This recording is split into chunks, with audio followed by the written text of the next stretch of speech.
You're all good. Are we all good? All right.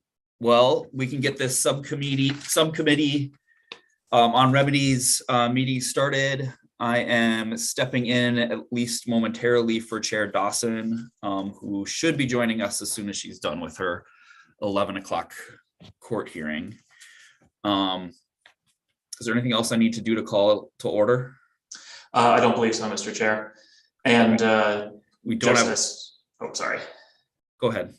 Just, I suppose, to like volunteer some streamlining, I can see that you and Ms. Evans are here and no other members. So if you prefer, we could just skip the formal roll call. That'd be fine. And then can we adopt the meeting minutes, or do we not have a quorum? We don't have a quorum yet, Mr. Chair, but I will inform you when we do get one. Okay.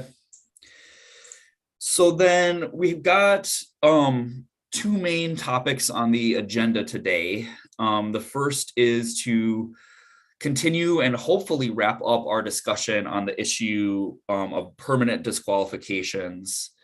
And then the plan is to start moving on to the second remedy topic that we had identified, which is the use of the preponderance of the evidence standard for determining that a disqualifying act had occurred. Gina, I mean, since it's just you and me,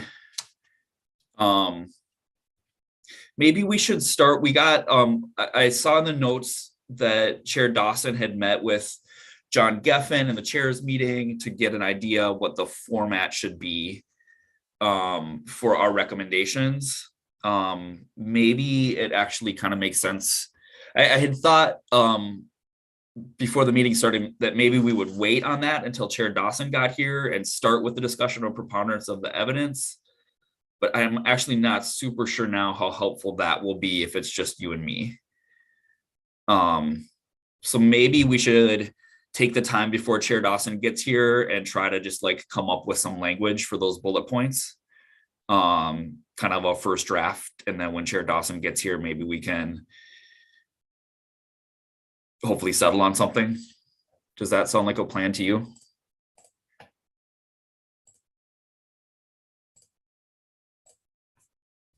Do we have the bullet points?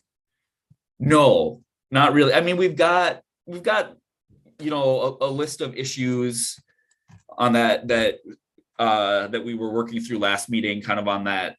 I think at least it got sent out to me, a copy of that like working document that I had been using. Mm-hmm. But I think we all have some version of that. It would just be great if we were working off the same version of it. Yeah, here, let me pull up the most recent one and then I'll share a screen and maybe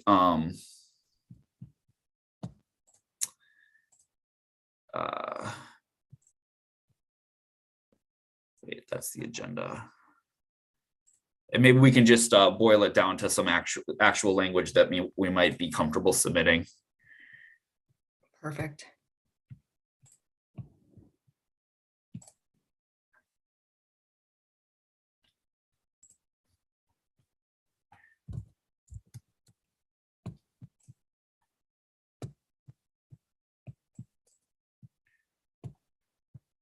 All right, am I sharing?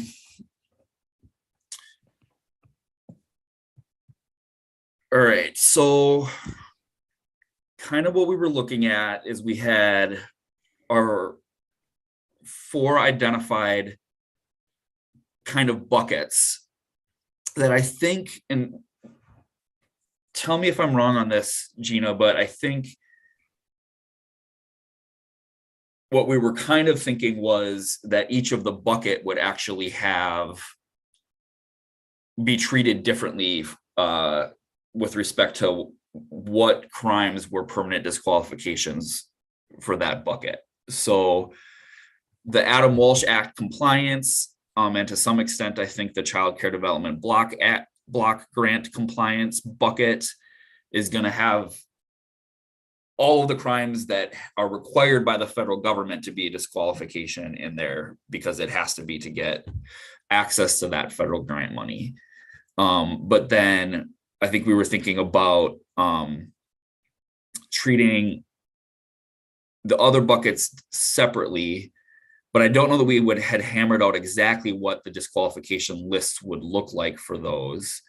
I think what I might suggest, and I'll just throw this out here as like a starting place for the discussion and see if we have a consensus, even if for right now it's just a consensus of two.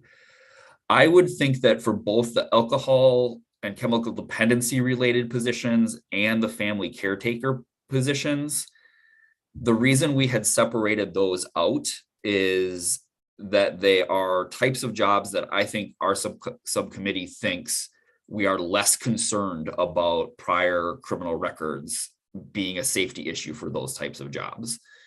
And so I think my suggestion would be that there just is not a permanent disqualification list at all for those two. And then the leftover bucket, which is basically all other things that weren't carved out, is the sort of the other vulnerable adults bucket. I think, I'm not sure we had settled on what a disqualification list for that would look like, but I do know that Chair Dawson noted that the 2008 group that looked at this recommended removal of all non-murder and all non-CSC crimes from non-Adam Walsh background studies. So I would offer that as sort of a starting point for what the disqualification list would look like for that last bucket, that it would be basically just murder and CSC. I think there was one more thing. It's actually me that keeps going back to this.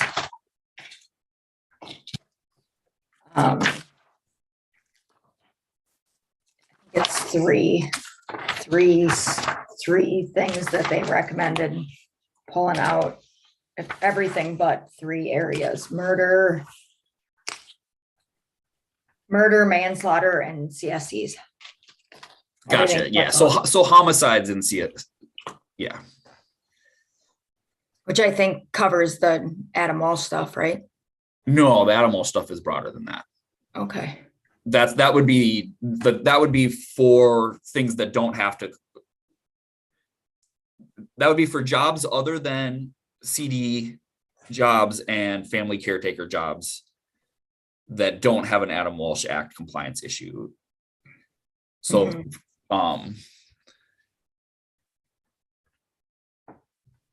yeah, and so we're already pulling out all the Adam Walsh stuff.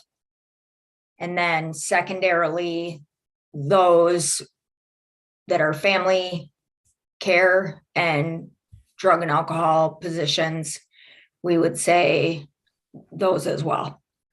And would they be after a period of time or at the discretion of the commissioner? So for those, I don't think we have enough information to answer exactly what that would look like yet, because I think it would depend on what the disqualification timelines that are coming from the disqualification committee end up looking like. But I think our recommendation would be that for alcohol and chemical dependency related positions and for family caretaker positions, there's not a permanent disqualification. So for the crimes that are currently listed in paragraph 1, the permanent disqualification paragraph, those would all just fall into whatever the next highest, longest disqualification period would be. But they would, for alcohol and chemical dependency related jobs and family caretaker jobs, have an opportunity to time out eventually. And if it's 15 years, it's 15 years. Yep. All right. And I think actually, now that I'm looking at it, we'd also make that recommendation for any disqualification based on an act committed by a juvenile.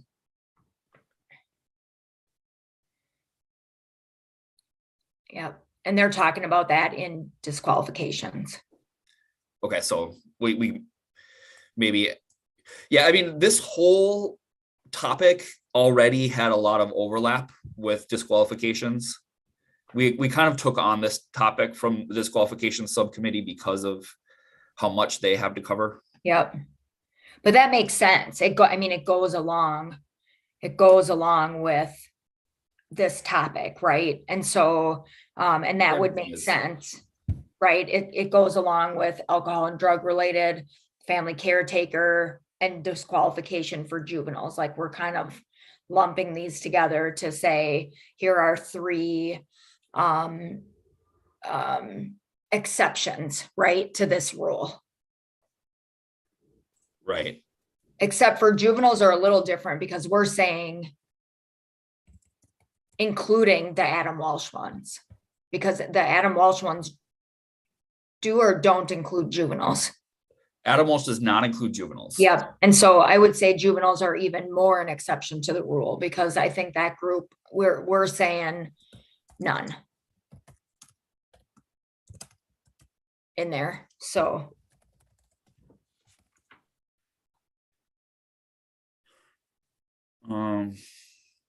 okay, so I think we're sort of agreed on what the outline would look like. So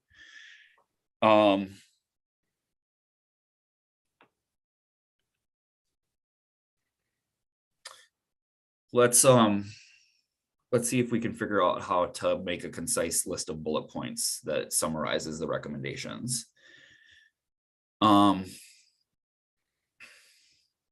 It's always weird drafting language in a group while being broadcast to the internet. So I guess maybe the first one is, actually, Emily, can I ask you a question quick?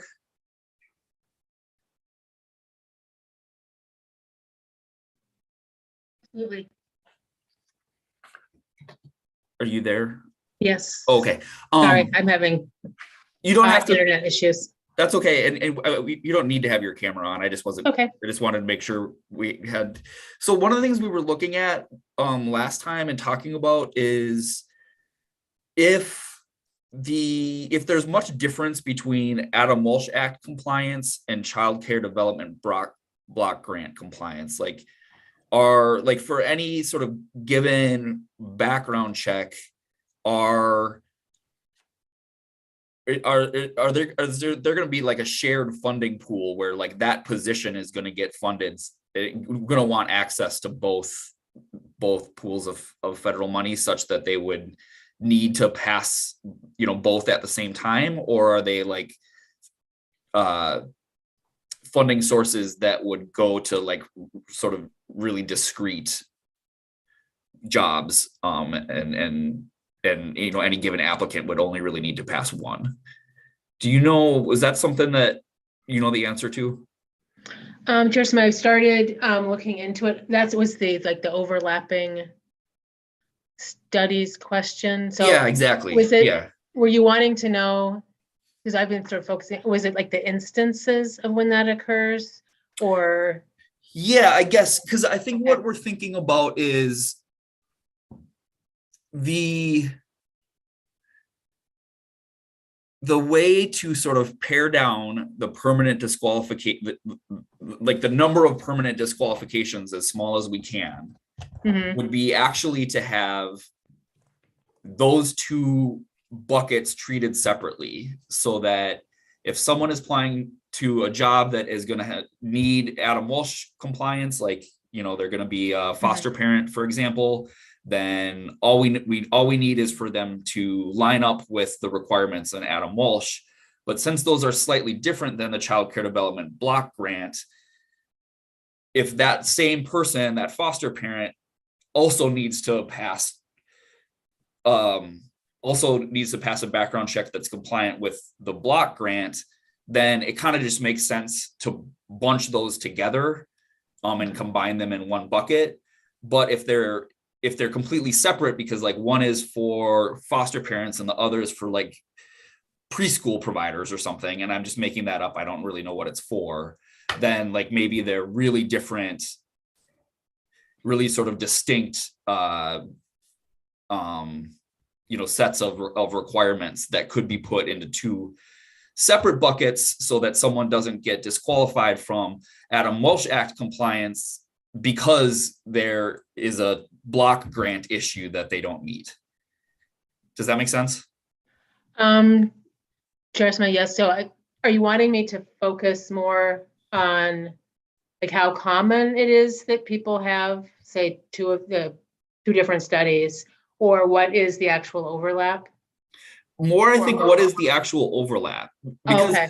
I would guess the way that it works right now is that everything is in one pool. So maybe DHS doesn't even really need to like worry about,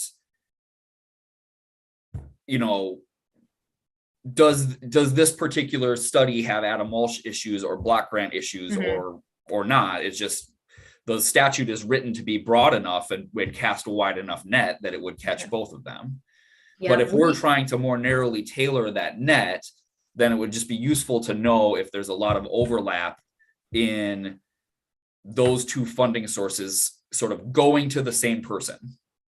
yeah. And I just want to make sure, Josh, that whatever we do with this, that we write the statute specifically enough that it catches or not catches the right folks. And so we want to get some technical assistance on this from them. Just thinking about like Lakeside Academy is a residential children's facility. And then like what we did with the traveling set aside and then finding out later that it doesn't work because of federal privacy stuff. And so I think whatever we're going to do with this, we're going to want some technical assistance from DHS to make sure that we do this properly. Whatever that's going to look like with children's residential facilities. If there's child care at a facility like a Vivo or something like that, because I can see there even being 3 of these that are listed right here in one facility. And how does that matter with background studies? So maybe for now, we'll try to just craft this bullet points pretty broad.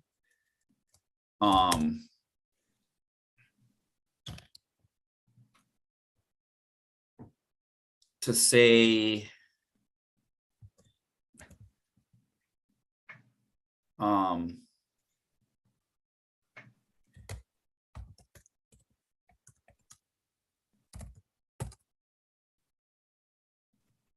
Requirements?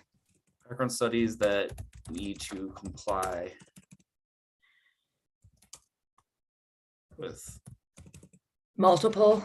federal well, hold on.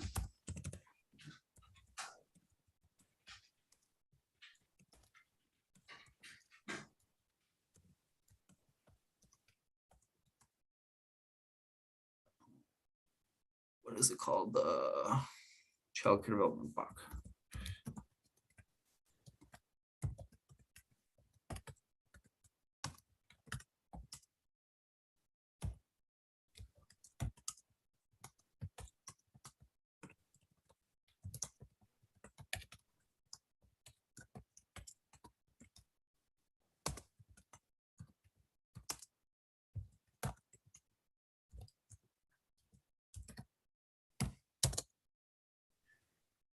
So that would sort of be if that makes sense. And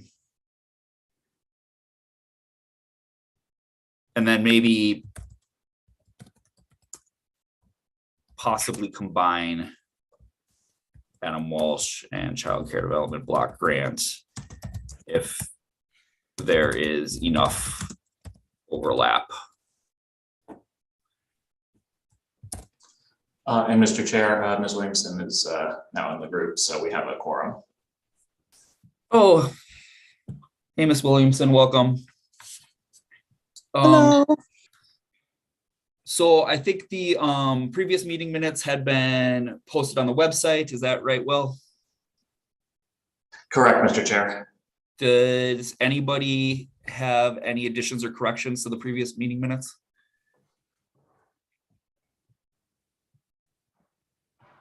Hearing none, do I move to adopt them? Mr. Chair, you can simply declare them adopted. I will simply declare them adopted then. All right, thank you, Mr. Chair. Thank you. Ms. Williamson, we're still waiting for Chair Dawson, who's in court right now.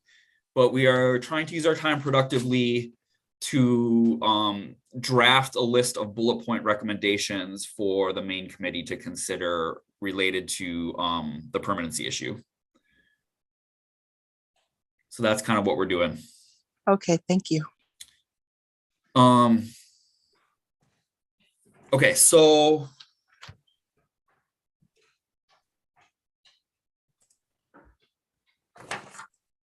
does that work for you, Gina? It does, yep. Okay.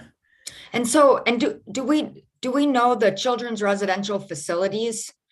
Is there any difference with those? So that's the thing that I think we like need to figure out is Okay. like, and maybe even another way of looking at it, instead of asking DHS to come up with an answer to that, is if we could even figure out like, what are the types of things, what are the types of jobs that are going to trigger Adam Walsh Act compliance? Like, I know just anecdotally from past clients that that's going to be things like adopting, things like foster care. But I don't know sort of beyond that. And then what are the list of things that would trigger child care development block grant compliance? And are those the same? And if they really are just the same, then I think let's not make it more difficult than it needs to be. And we just keep it one bucket. But since those two lists of disqualifications are not the same, I think the child care development block grant is actually has more disqualifications in it than the Adam Walsh Act does. Then if we can separate them into two distinct buckets, we could protect against people being disqualified for something, permanently disqualified for something that they don't absolutely need to in order to comply with a federal statute. Got it. Perfect. Because like our children's residential facility has a school on site. And so, so many factors. So, I agree with you though. If we need to separate them out to make sure we're not discluding people unnecessarily, that's important. So, okay. Ms. Williamson? Thank you, Chair. I wonder if Ms. Cassane is able to answer, if she's able to just pull up whether it's a regulation or a policy to be able to clarify the question. And I'll just say, Ms. Williamson, we were actually just having that conversation with Ms. Cassane, like literally in the moments before you joined. So I think, I don't want to speak for you, Ms. Cassane, but I think that is information that we are hopefully going to be able to get, but that it's a work in progress. Am I right on that? Ms. Chairman, I just wanted to double check that you are interested in the crimes and conduct overlap. No, actually, I think we got. Okay. I think we've got a handle on that because that's in the statute. What we're interested in are what are the jobs or roles that people are applying for that trigger the background study that needs to comply with Adam Walsh Act versus needs to comply with child care development block grant. Excellent. And are there differences there? Like, are there some things like maybe working at a daycare or something that would trigger child care development block grant compliance, but not trigger Adam Walsh Act compliance? Okay. Thank you, Mr. Chair. That helps. And I'll get that for you. I would like to point out my question, and I'm sorry. Hello, everyone. I don't think I greeted everyone. What I wanted to highlight or point out is there an actual checklist or a list of, said job descriptions?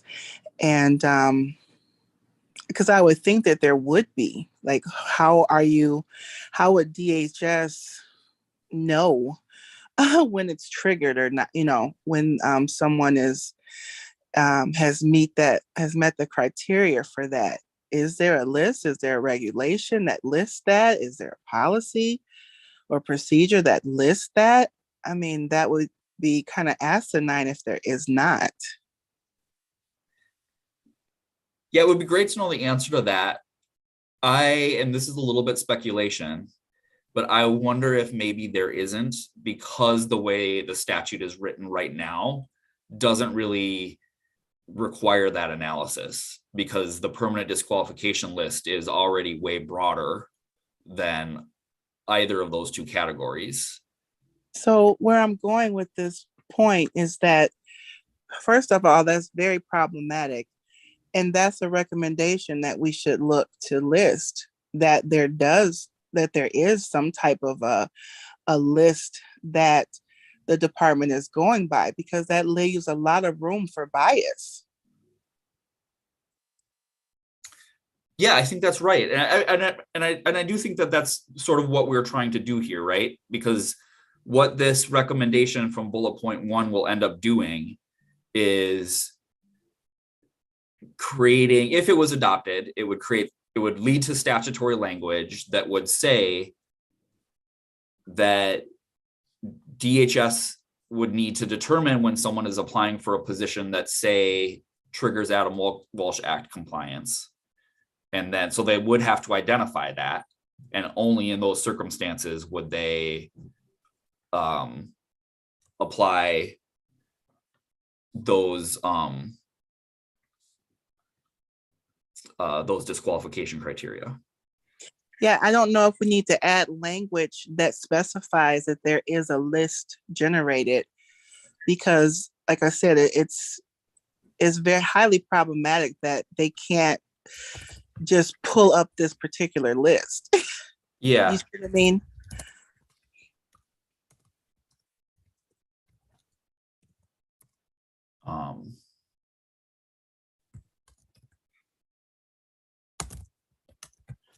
And I would just say that they do have some kind of criteria though, because we in the treatment field, and specifically at Minnesota Adult and Teen Challenge, have some programs that serve clients 18 and over. And we have other programs that serve clients 16 and older, and that triggers different types of background studies. And so there is some sort of criteria that is different. I've seen it in real time. So they do have something. It's Okay. just with Ms. Cassane, I appreciate her diligence in being present in our meetings, but there's nothing even for her to just go to and reference. You see what I mean? So, and she's here to be kind of like that, to bridge that gap, but she can't even reference something. So how do we have that expectation of constituents when, to even just know? Right. Or representatives or legal representation being able to access to know, when DHS doesn't even have that themselves as far as what it seems, right? Yeah, it's a good point. And like I said, I'm not sure that DHS would have that right now, just because the way that the statute works right now doesn't ask them to answer that question on any given background study. But certainly that would be something that would need to be created based on our recommendation.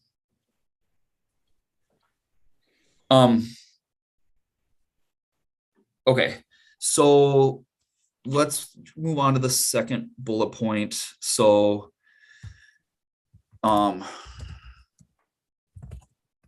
this one is going to get at the 3 categories that we think do not need permanent disqualifications.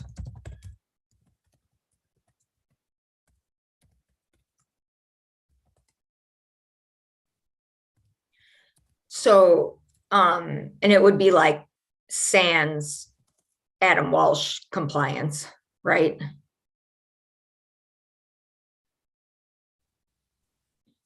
Yes. Right. Anything. So I would just be clear about that. We're not moving permanent disqualifications altogether. It would be remove remaining permanent disqualifications for. Sure. Yeah, because that kind of language would make some folks hair on the back of their neck stand up. So.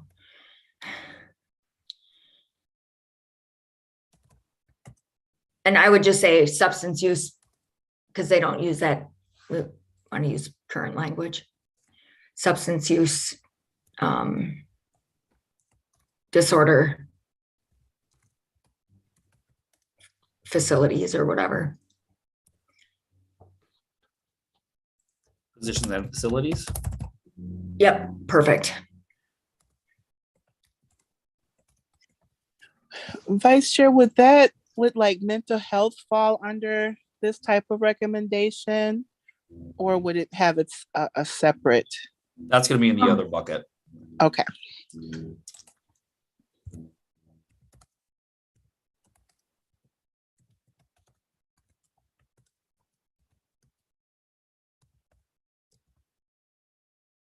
How do we want to phrase that?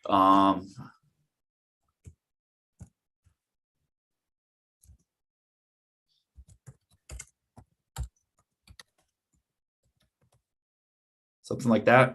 I think probably a more elegant way to say that.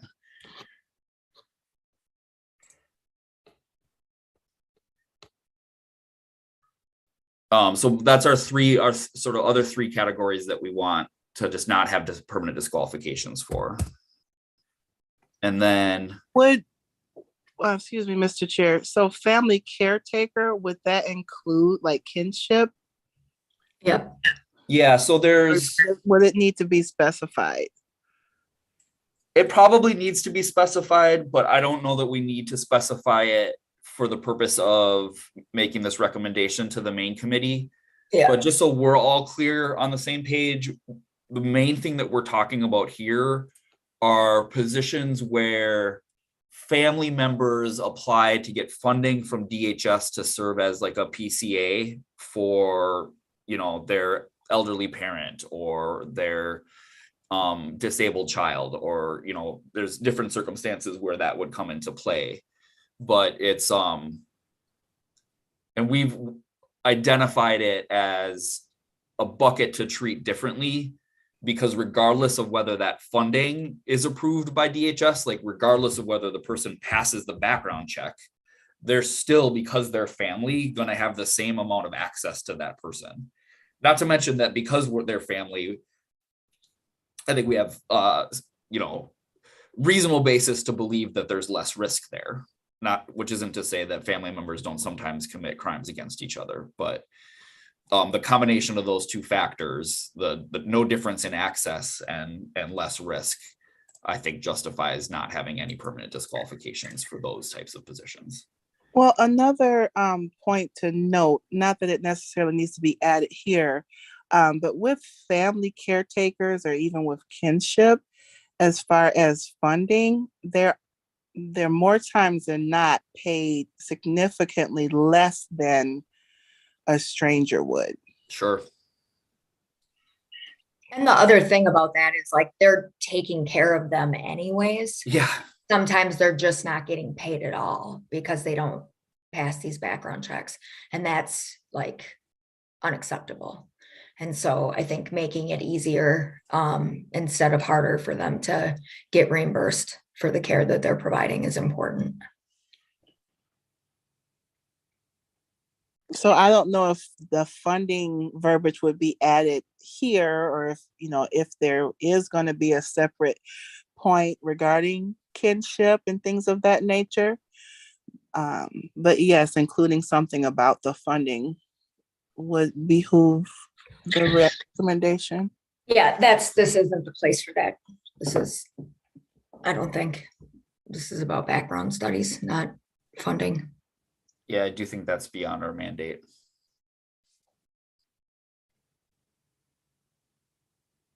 All right, so then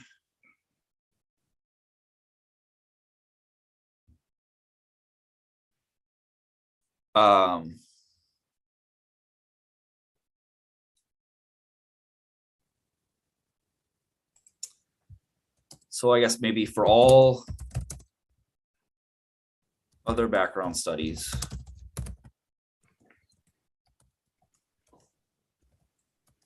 not covered by the previous bullet points,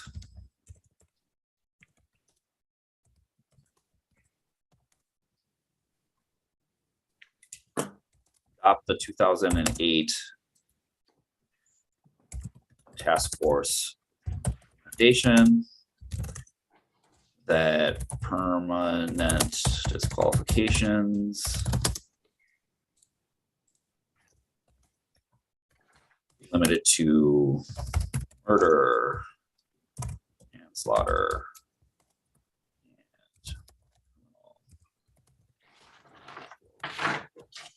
Criminal sexual conduct. I wonder if we're overlapping. Can we say felony? Yes.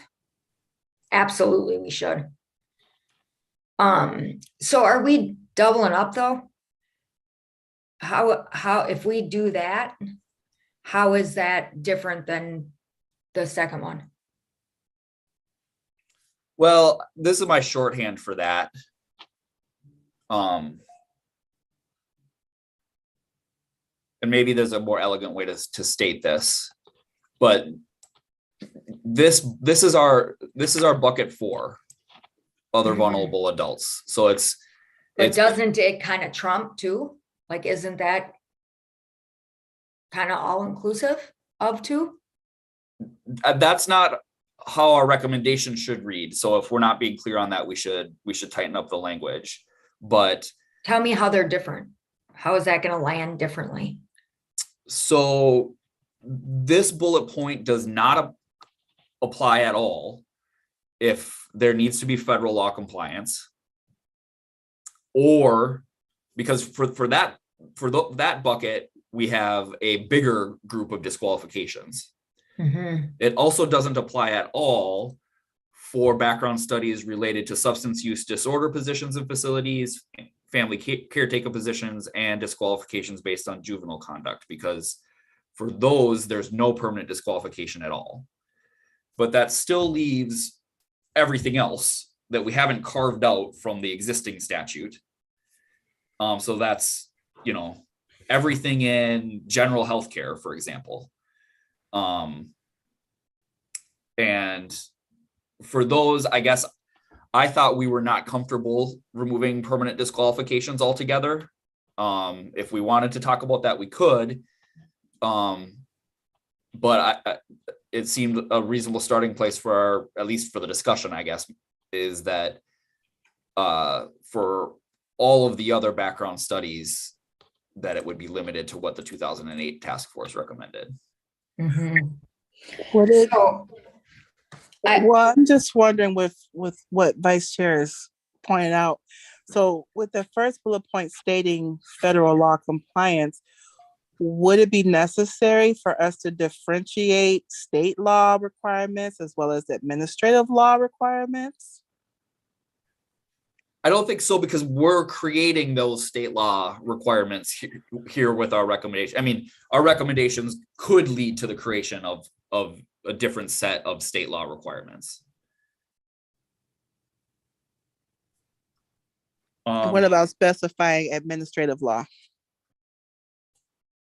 Well, I mean, I think at least based on my understanding and experience, DHS creates their administrative procedures based on the statutory mandate. So there's considerable overlap, or maybe a more accurate way to say it would be that the sort of the administrative law and procedures part of it follows from what the legislature directs DHS to do. And so our recommendations are to create new statutory language giving DHS new directives for what would end up being their administrative law and procedures. Right, but this needs to be a both and, because that's a lot of the disconnect is with administrative law, because it's given authority for administrations to create regulations according to their interpretation of the statute, which we all know there's room for error. Yeah, and I think if I'm hearing you right, Ms. Williamson, that really gets to the accountability portion of our ultimate recommendations. And that is something that we have tabled for now for a discussion later, but we are planning to make recommendations for how the public can hopefully hold DHS more accountable and sort of ease the concern, at least to some degree, that they're creating administrative procedures that are misinterpreting their statutory mandates. So I Absolutely. think for where we're at right now, though, these bullet points are focused just on what do we recommend the statute would say with regard to the list of permanent disqualifications. Deshonda, I Okay. promise we're not going to forget about that stuff. Okay. I All right. promise we're not. Thank you. So I still am having just a little bit of a hard time. Like if we do, for all other background studies, adopt the 2008 task force recommendations that permanent disqualifications be limited to murder, manslaughter, and felony criminal sexual conduct, doesn't that cover substance use disorder positions, family childcare positions, and juveniles? Like if we're making this big swath that says no permanents except murder, manslaughter, and felony CSCs, isn't that a larger swath than this cutout? Am I making sense? Yeah, you are, and I think that we're in agreement conceptually on how it should work. I think it's just a matter of getting this language to accurately describe it, because And so then could this bullet right here could we call it a shorter time frame? Could we, like, how are we going to differentiate it is what I'm asking you. Because like in the 2008, Dan Kane is going to be so glad we kept going back to this over and over again. Like the drug and alcohol cutout that they did in this one was specific to drug and alcohol crimes. And they eliminated them. we're doing that.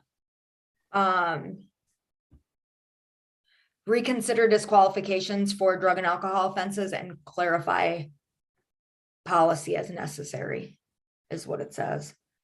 I think that's a different issue, Gina, Okay. because first of all, drug crimes are not in the permanent disqualification list to start with. Mm-hmm. So here's another little glitch that's in there, and I've had I'm still super confused about it. I've brought it up a couple of times and still don't have clarity on it. Somewhere in there is a 10-year bar from asking for a set aside for first degree sales. So if we pull up the chart of, Will, you know what I'm talking about? Yeah. If we pull up the chart of crimes and conduct and pull up the 10-year bar from 2018, 2019, first degree drugs is on there as a 10-year bar. And it's my understanding that that has to do with the child care block grants. And so like I'm guessing there's nothing we can do about it. But there's some drug stuff in there that it seems ridiculous to me. So it would be good for us to get some clarity about that. Yeah, Do you have it printed? I love it. what's that? Are you looking at that Excel? Yeah, I do printed? have it printed. I love it. And so, look, I'm old.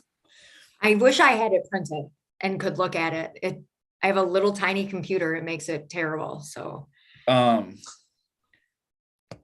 Yeah, so there is, and I'm looking at US Code Title 42, Section 9858F, which is where we have the list of disqualifications required for the child care block grant. And that one does have language that says that there's a disqualification if someone has been convicted of a felony consisting of a drug-related offense committed during the preceding 5 years. So that doesn't exactly explain 10, but it does look like that would be a bar to a set aside for at least 5. So I'm looking for I don't know why I always have it up. I don't know why it's not up right now. Do you have it, Will? handy? Ms. Evans, Mr. Chair, yeah, I can pull up the, actually the original DHS, data set that spreadsheet's derived from, if you don't mind. There we go. I'm just So- gonna keep bringing it up because it really bothers me. Yeah, so this is table 6 of data set 3. Here we see 2018 permanent bars, and then on the next page, the 10-year bars that you're referring to, Ms. Evans. So it's first, second, and fourth degree, 10-year permanent bars. And as I understand it, that's And felony driving while impaired. Yeah, as I understand it, the list of those bars is enumerated in subdivision 3 of 245C24. I don't know if you can, I switched over to that, but I don't know if you can see it. And so it's childcare, foster care, if less than 10 years has passed since the discharge of the sentence, which is after probation, so it's extra long, preponderance of evidence, like it's brutal.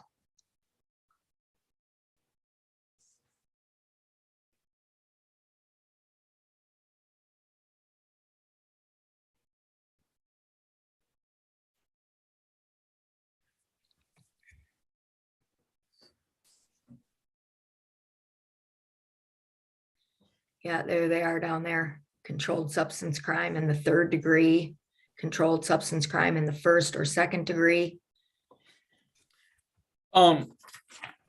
So Gina, I think if it's okay with you, Yep. one of the things that one of the other topic areas that we have on the agenda moving through the summer to tackle is the length of the set aside bars. Yep. And I wonder if it might make most sense to bring this up in the context Ben. of that, because I think Perfect. we're going to be probably part of our homework for those discussions is going to be to get a handle on some of that stuff. Yeah, it feels permanent to me because it's permanent for like it's for 10 years, right? It's permanent for like it's not permanent, but it's a long time. For Well, it's a set aside bar, right? yeah. So Yep, it's a set aside bar for 10 years after somebody's been on probation for 10 years. So it's 20 years or whatever. So, but you're right. It's not time right now. So that's why we compartmentalize this stuff. Sorry, I got us off track. no, that's okay. It actually is helpful for me. And the same thing goes, Ms. Williamson, with your earlier question. It's helpful for me, like, to have a reminder that we have these issues that are percolating. So Gina, back to the issue of trying to more clearly state this. What if we swap these around Yep. and we say,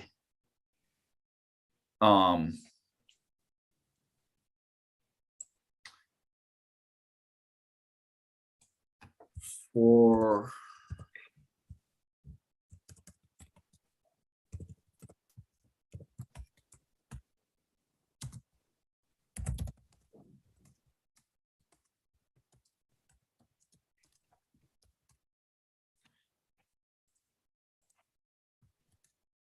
I like that. Hmm.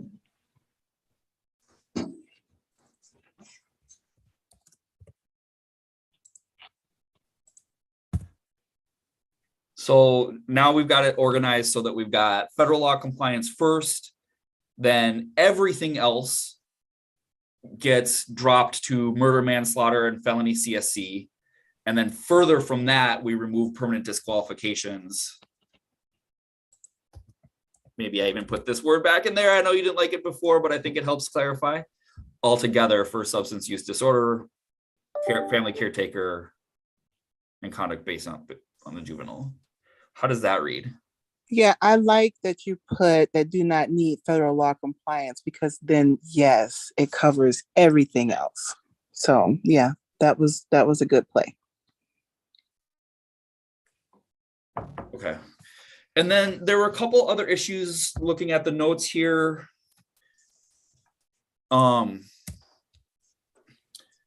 We had talked about trying to separate out direct contact versus non-direct contact jobs.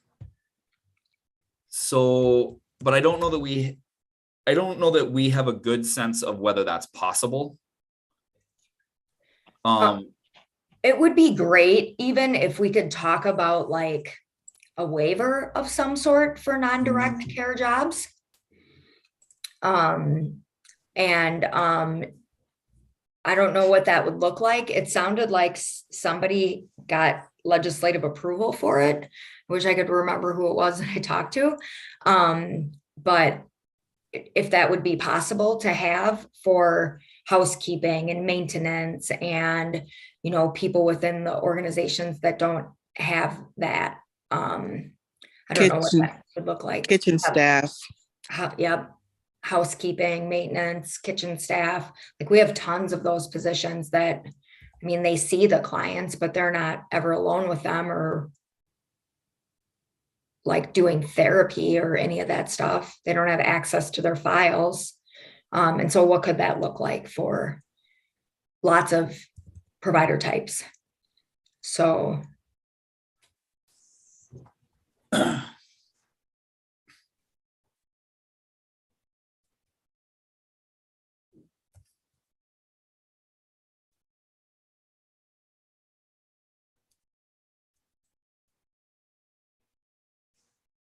Emily, are you aware of any provider types that have something similar to that or legislation that's been passed for certain certain types of positions within a provider type or a group that has something like that? Chair Westman, Vice Chair Evans, and members. Yeah, the requirements do vary by provider type. I know like in the last couple of years, there have been children's residential facility legislative changes based on the position.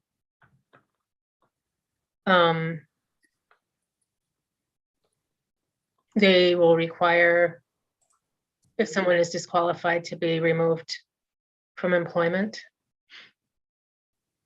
And I could provide a summary of that if that would be helpful. Mm-hmm. But that's a federal requirement.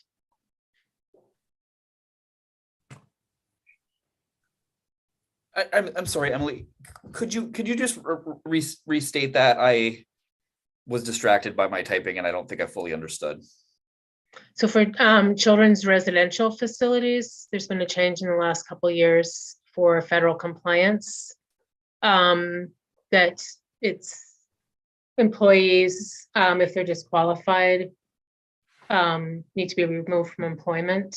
It does, I mean, the different positions, how different positions are treated in different situations vary very much by provider type, but that was the federal compliance. I could send you a summary or with the citations if that would be helpful. It's actually stricter. It's the reason why the numbers went up from 2018 to 2019. That's what you're talking about, right?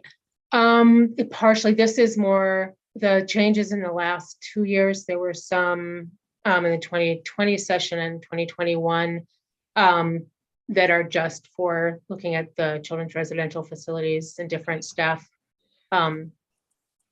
When different staff members are disqualified, just to bring us into compliance. It was with the block grant. And then the difference in numbers between 2018 and 2019 are the enhanced childcare studies. People studied. And I can send you the summaries of those if that would be helpful. So it's gotten even tougher in the last 2 years as well. What exactly? I'm sorry to sound like, what does it mean? But are you referring to sort of how different staff members? Well, just like the background studies for the children's block grant as well as children's residential, the law's gotten even more restrictive. Or just to bring us into compliance.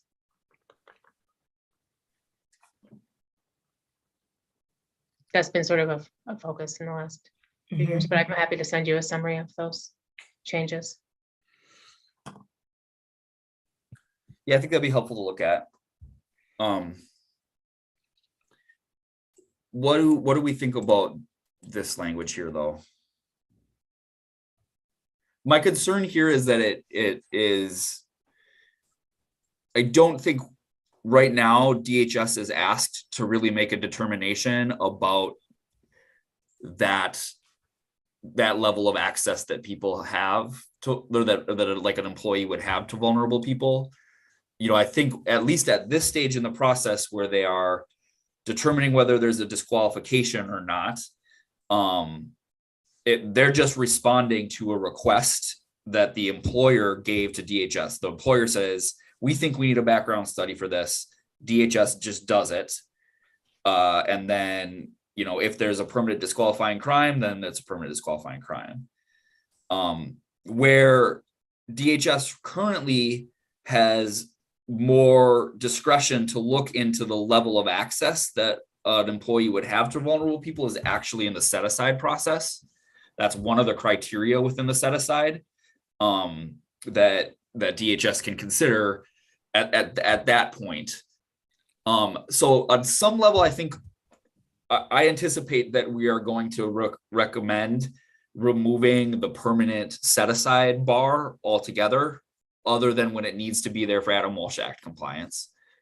And so to some extent, that would help with this issue of, you know, like kitchen staff being permanently disqualified. But I could see value if it is feasible for DHS or some combination of DHS and the employer to just not have to issue that permanent disqualification in the first place and not make someone go through the set aside process. I think it's just weighing how much we front load that analysis and put work on DHS to determine whether that permanent disqualification should happen in the first instance, which requires them understanding at the time of the application how much unsupervised access to vulnerable people the applicant has, versus whether it makes sense to just let it play out in the set aside process. And I don't know that I really have an opinion on that, because I don't really know how possible it is for DHS to do that at the stage, at that first gate, at that first stage where they're just determining if a disqualification exists. Yep. And then my question would be, would we want to make recommendations or legislate through our recommendations what this looks like, as far as like when is somebody eligible? Are we going to do that? Not at this stage. You mean once the permanent disqualification is gone, how long is the disqualification going to be? Mm-hmm. We'll do that in disqualifications. I think the disqualification subcommittee is dealing with that. Yeah. Okay. I follow and I agree with everything that you said, Mr. Chair. My only critique would be, because the wording says, if possible, also remove permanent disqualifications. And I wonder if we should just say to include removing, you know, like the if possible part seems a little timid. It does. If it seems timid, it's because I'm timid about it. But I don't hate the idea of just, I mean, we could just combine it all together with the third bullet point and add no permanent disqualifications for positions that do not have direct unsupervised access. Yeah, either way. I kind I of want remember why they, one of the things that happened that they put some of that stuff in there was some elderly people in a nursing home getting abused by housekeepers and they had prior stuff. And so I remember when that was all over in the news in the early 2000s. And so there's going to be pushback on that. So I also am a little timid about it. Just FYI, Josh. Well, Remember when all that stuff happened? yeah. Yep. And so just FYI, we're going to get some pushback about that.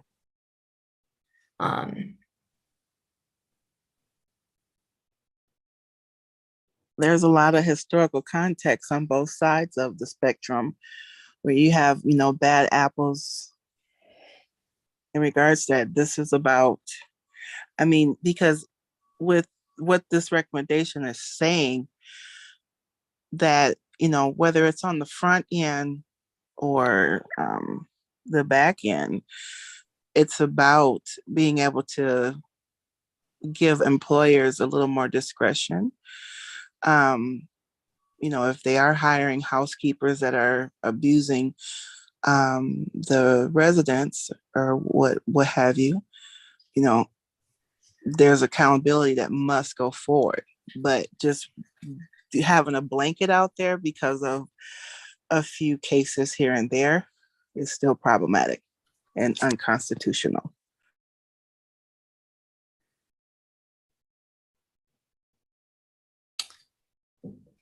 Yeah.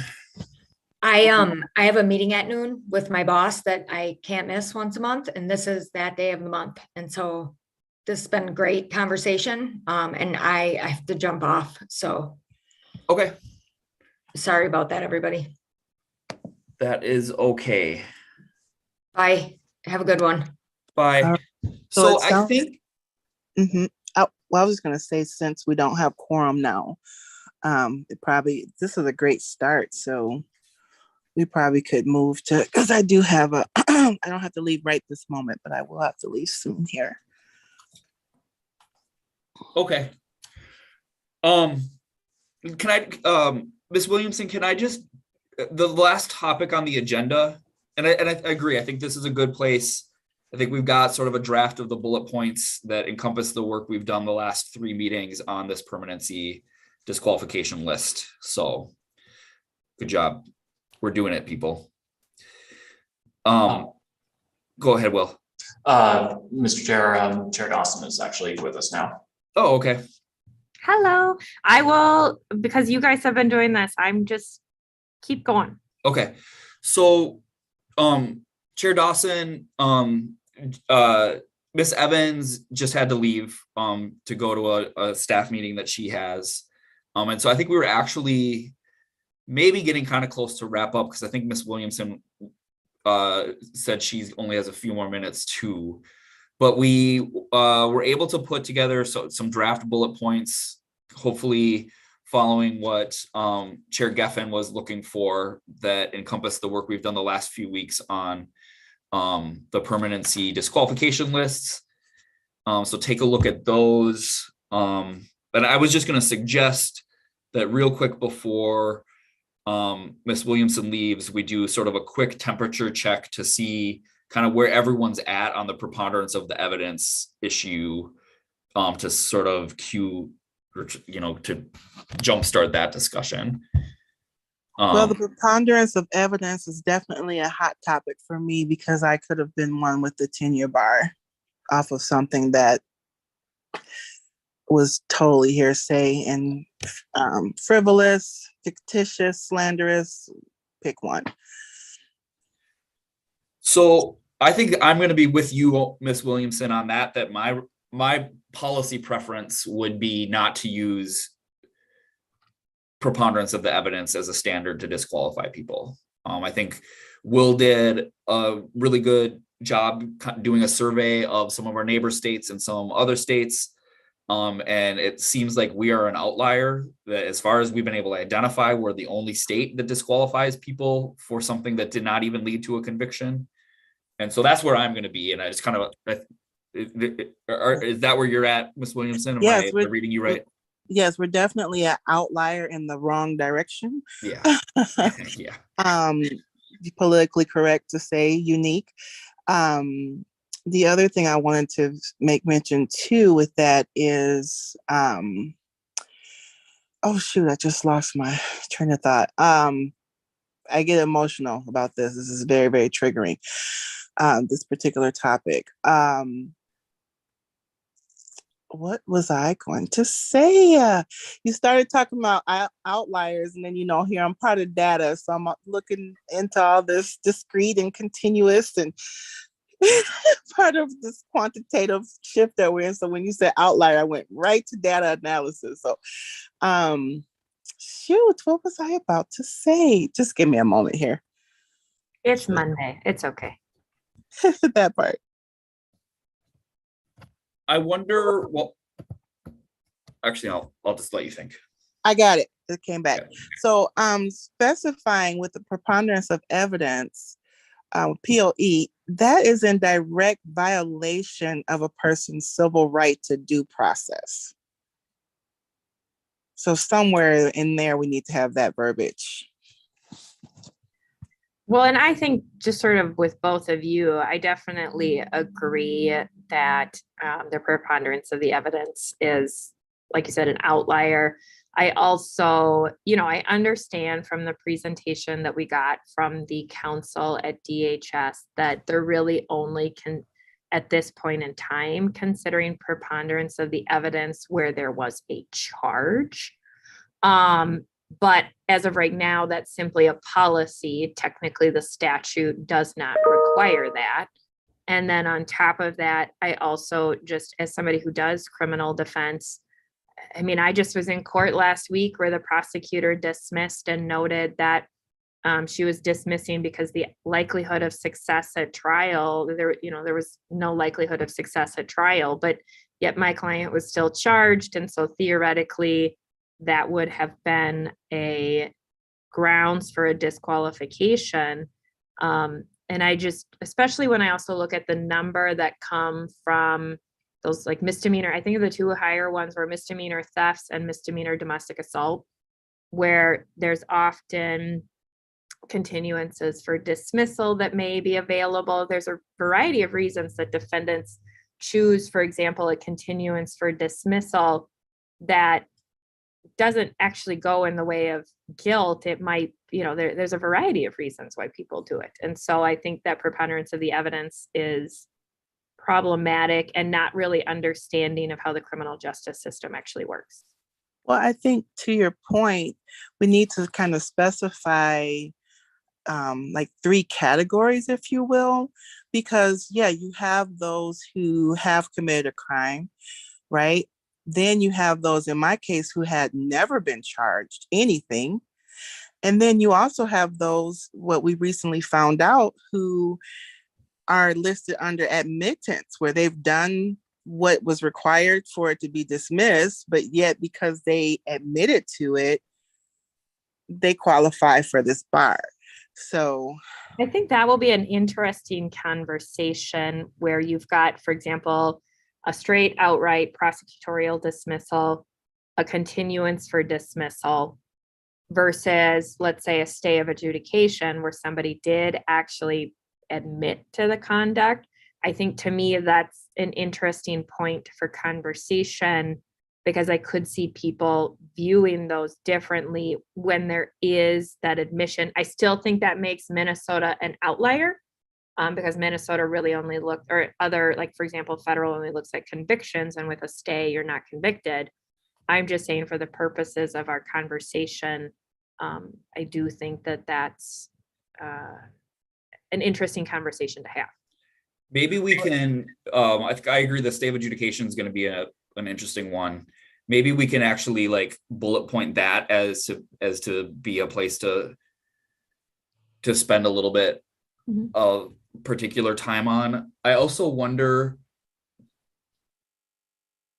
given that the 3 of us who are here on this subcommittee already, and I think I know Gina well enough to know where she's likely to be too, I think we're going to have it's going to be another area where we have a lot of consensus already in the main committee group. I wonder if this would be an issue that we could try to pull Max in on, to have somebody voice, for the record, and so that we're considering it. I think that's a good idea. And I think, because I think DeJuan probably comes down more.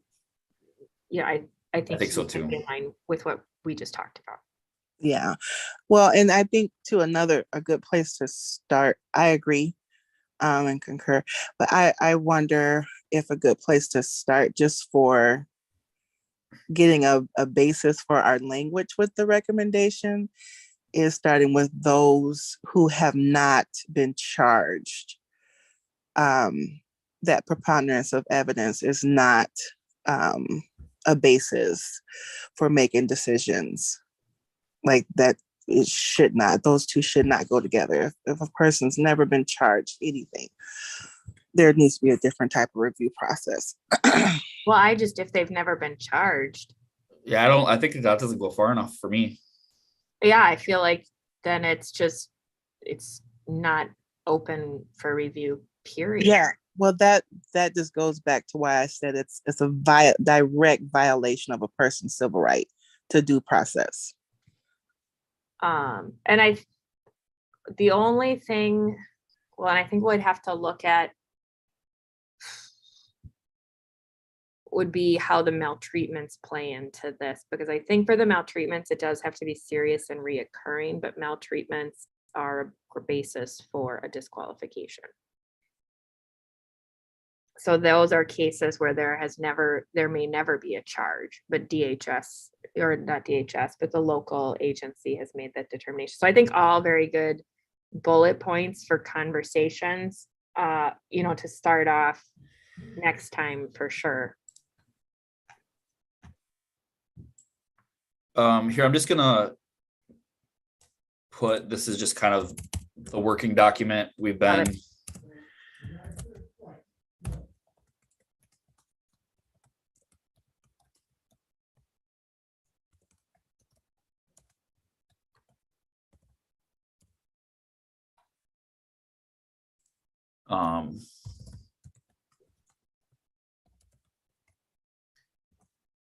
Here, actually, I'll go.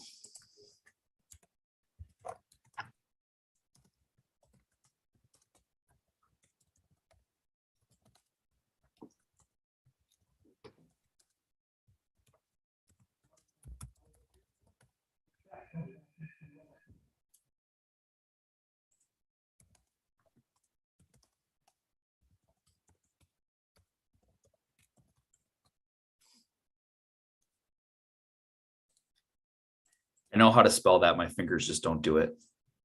You're fine. I love it that somebody else typing this time. Yeah. You need to remove the is after there. Thank you. Mm-hmm.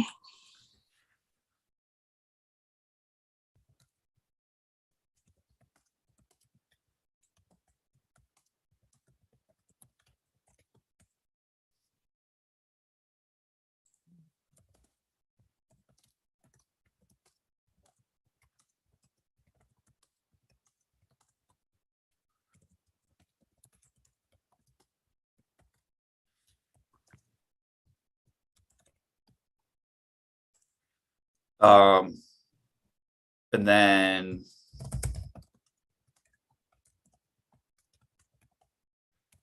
right, anything else that we know we want to talk about with preponderance of the evidence?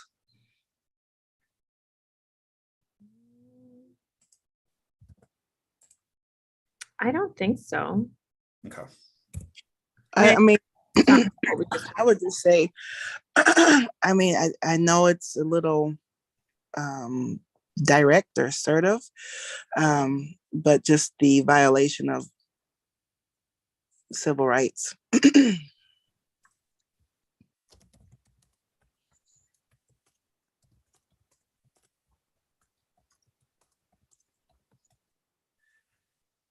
Ms. Williamson, is it okay if I frame this as in spirit, if not in law? I only Yes. say that because I'm not entirely sure the Court of Appeals is going to agree with us that it is technically a due process violation.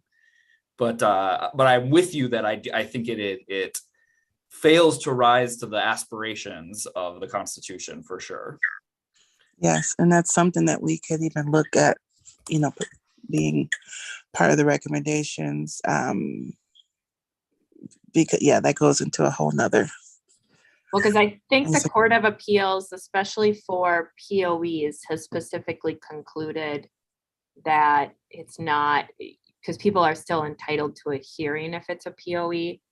The problem, of course, comes in, they're not allowed to work and all of those other issues too. So, but yeah, I definitely agree with how you wrote it, Josh, that I think there are bigger implications too.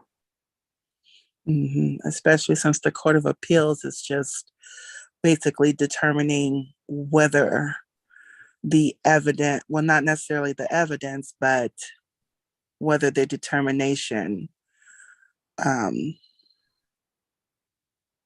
whether the determination was in concordance to a person's rights or statute or law. So, Yeah. you know, that is not specified in there, then that's something we need to look to have specified, because it is.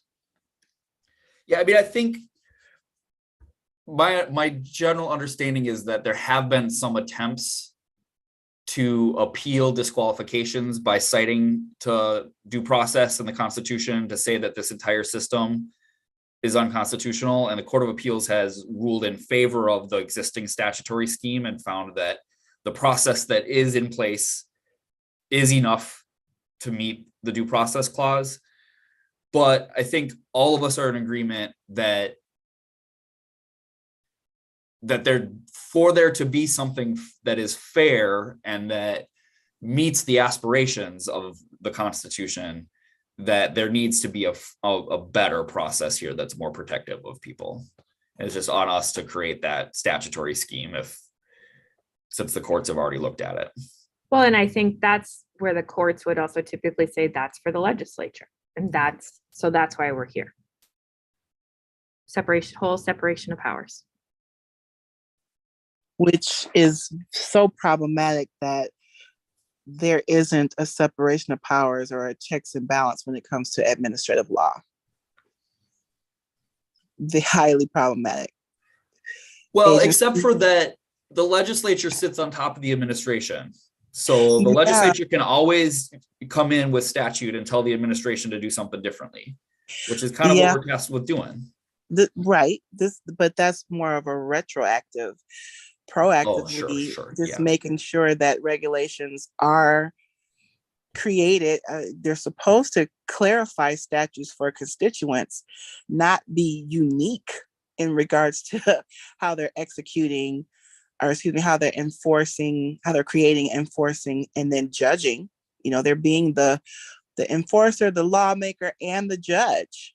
And I get that makes it easier, it's easier access in that regard. However, we're talking about people's lives. Yeah. So making it easier, but yet disparaging people, how does that equate? It doesn't. But I know I'm preaching to the choir. So I guess I've got this working document saved on my hard drive now. I'll just save it and send it back out, Chair Dawson, to you and Will, and I don't know, maybe you guys can send it around to the rest of the subcommittee. I don't think I have everybody's email addresses. No, that's fine. And then, because I think for open meeting laws, we do have to post it to the website. So at a minimum, I guess if you just even want to send it to Will can distribute to the rest of us and make sure it gets posted. We'll be good to go. I'm just gonna make one more thing here.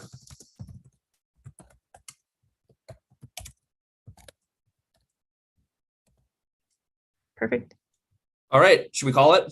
Sounds good. Thank you for leading today. I really appreciate it. Yeah, no problem. I hope Great court went well. job. Got it done.